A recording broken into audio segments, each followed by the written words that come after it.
The Iorì wase podcast channel is brought to you by First Nations Fiber.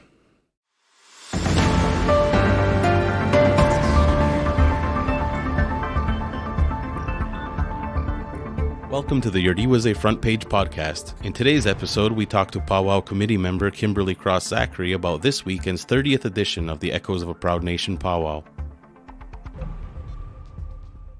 Have you ever been gaming or working online classes and your internet service constantly gets interrupted? First Nations Fiber is about to ensure that just won't happen again. Get ready for high speed at a new level. Click on fnfiber.com and sign up today. First Nations Fiber, empowering people through connectivity. Hey everyone, my name is Jordan Standup. I'm the assistant editor here at Iorì wase, and I'm joined by a special guest today because we're going to be talking about this weekend's Echoes of a Proud Nation Powwow. My special guest today is Kimberly Cross-Zacharie, who is a Powwow Committee member. So welcome to the studio, Kimberly. Hey, Nyawagoa for having me. So the committee must be really excited to get the ball rolling this weekend for the powwow. Oh yes, for sure. It's been rolling for a while. We're deep into our preparation. We've been planning this for a few months now, since we've set the date that we would do it this year for sure. You know, the preparation began right away and the excitement started to grow. But now we're like really deep into it, and, you know, the preparations on site are already happening and tents are going up. So it's definitely getting real. And this is also our first powwow here in the community in 2 years due to the COVID-19 pandemic. Mm-hmm.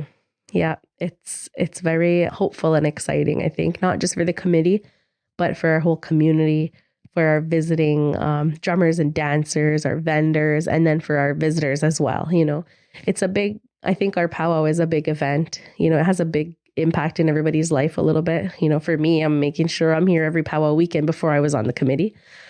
You know, I used to be a dancer. And, you know, you look forward to the food and you look forward to seeing your cousins because somehow we live in a small town, but we all only see each other sometimes at powwow. It's funny. So as we already mentioned, Kimberly, the powwow is this weekend, July 9th and 10th. But just taking it back a little bit, there's some festivities that kind of launched the weekend, if you will, that happen on the Friday. Can you tell us a little bit more about that? Yep. So every year, our Ganyagahaga Ungwaner Dijakwa Language and Cultural Center, they host our traditional social. So for those who aren't familiar, the powwow is it's a mix of all different cultures, right? Like the powwow is an adopted event that we adopted. You know, it's gathering of all different nations and it's all different types of dancing coming together in a competition style. For us, a social is more our traditional songs and dances that we would do, you know, traditionally, I guess, for lack of better words. So what we would do when all of our nations used to come together within the Haudenosaunee Confederacy. So you'll see some of our social dances, and we encourage everybody to come out, you know, in our community, and visitors are welcome as well. But in our community to more introduce people, I guess, you know, to be more comfortable with our own ceremonies and songs, even though there's no ceremony at the social, but it's just that little introduction, and they get dancers and singers to come, and it's really fun. I know I'm not alone in saying this, but one of the things that I like most about the powwow is the food, which we will absolutely get to. But before that, equally as impressive are the various dance competitions and the visiting drum groups. Yes, for sure. So, you know, we're always looking forward to the different drummers that are coming from far. We do have a drum special this year, which is sponsored by Red Tail Spirit, which has some drummers from our community. And we're hoping that drum groups are going to come and participate in this competition. That's one big part of powwow as well across Turtle Island. The drummers get really into it, and, you know, their songs sometimes are so unique and similar, but man, it's really good to hear the power of the drum. So without drums, you wouldn't have a powwow. So we have to celebrate our drummers. So we do have a little competition with a first place prize of $6,000. Wow. Second place, $4,000. Third place, $2,000. And fourth place, $1,000. Those are some fantastic prizes. Absolutely. You know, and then aside from the drum competition, we do have the dance competition, which many people love to come and see and to participate in. So there's competitions starting from, we have our tiny tots, which isn't really a competition. They're just more the cutest things ever. So from, ages up to 6, we have our tiny tots, and then 6 and up, all the different age categories and male, female categories as well. So we have, the fancy shawl, we have traditional, we have jingle dancing, grass dance, we have our smoke dance competitions, and then we will have a dance special too. So there's going to be a men's woodland war special for our dancers. So if they want to come out and dance, we have a first place prize of $800. Second place prize of $500, third place prize of $300, fourth place prize of $250, and fifth place for $150. So there's some good chances for, getting out there competing. And then every age category that a dancer competes in, there's the opportunity to win as well, some cash prizes. And I understand that this year's edition of the Powwow has a very special theme that is very close to the hearts of all Kahnawake Ronu and everybody across Turtle Island at the moment. Yes. So this is our 30th annual powwow, and we decided to dedicate our 30th anniversary to the Every Child Matters theme. It's something that's really deep within all our hearts right now. Our children are so important to us. We have to help them grow and, nurture them, and really focusing on our children is, lifting our spirits for the powwow for sure. And remembering all those children that, we're finding and that we've lost. And as part of the 30th anniversary, which you were just mentioning, there is going to be something special taking place on the Saturday night, correct? Ooh, yeah. So that's going to be fun. So we do have a special fireworks show Saturday night, and that's partially sponsored by JoJo's Fireworks, as well as other sponsors within the community. And I hear it's going to be one not to be missed. JoJo's got a lot of tricks up his sleeve, and he's really excited to put this on.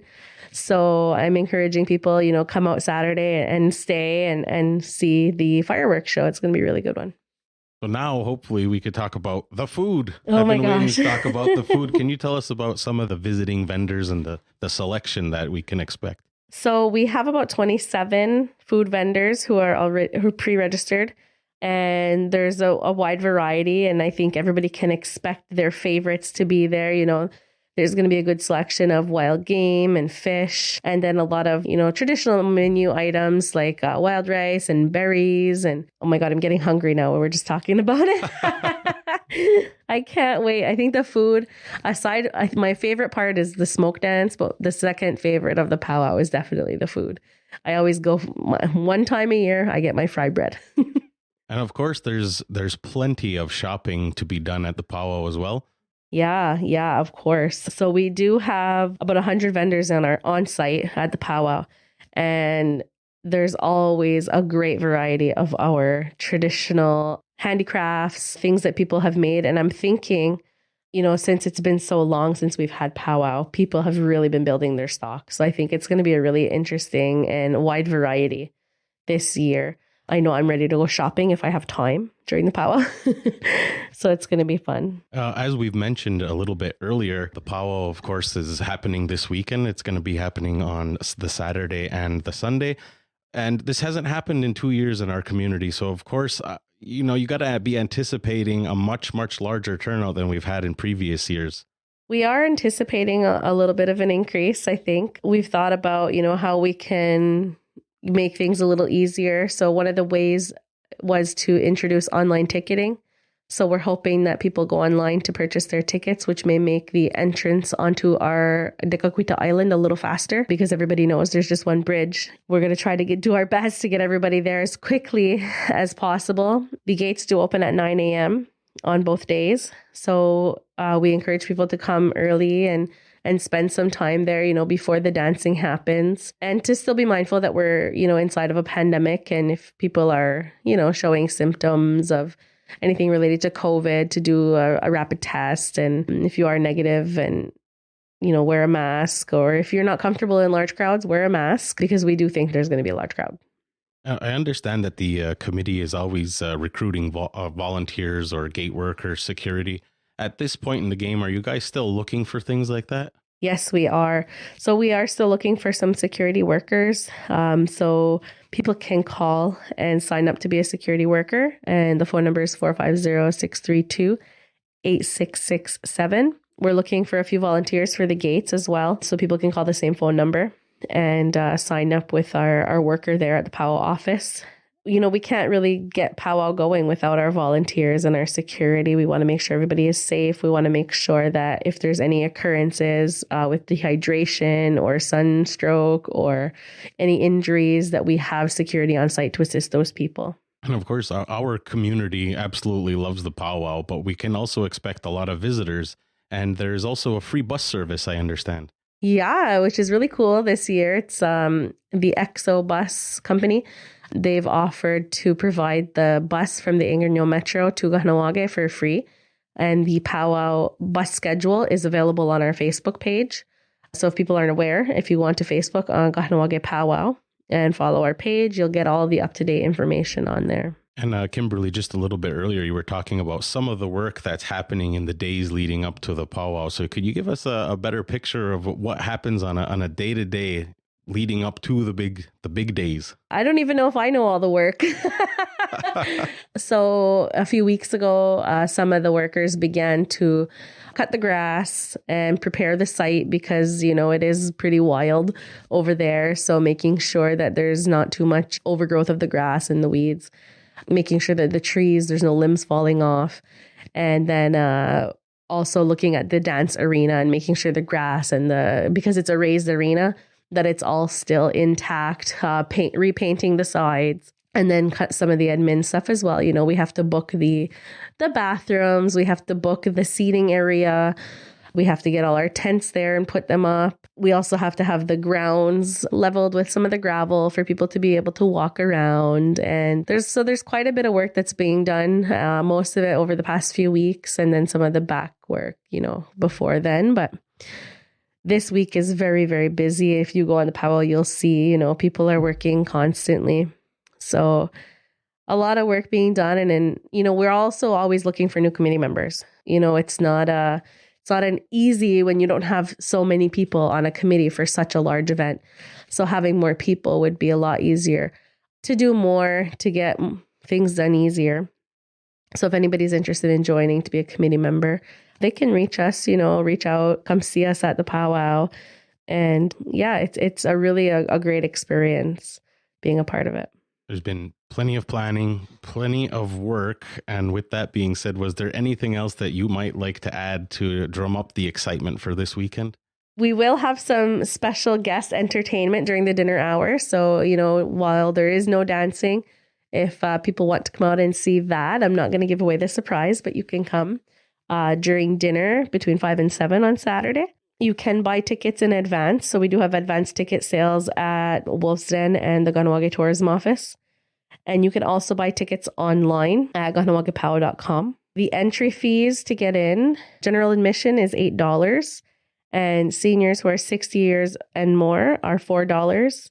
And ages 5 and under are free. So again, if you're looking for any information, you can reach out to us on our website. You can call us at 450-632-8667.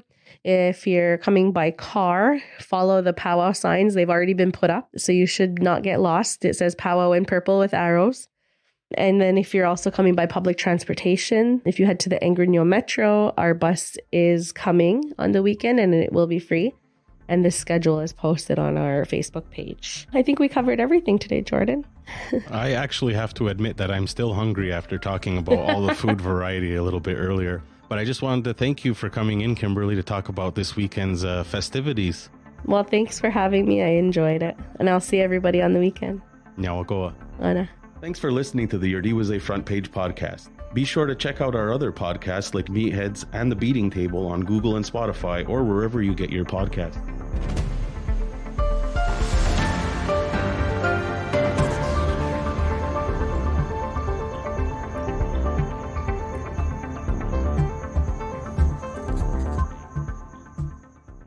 The views and opinions of the guests expressed in this podcast do not reflect those of Iorì Wase and its employees.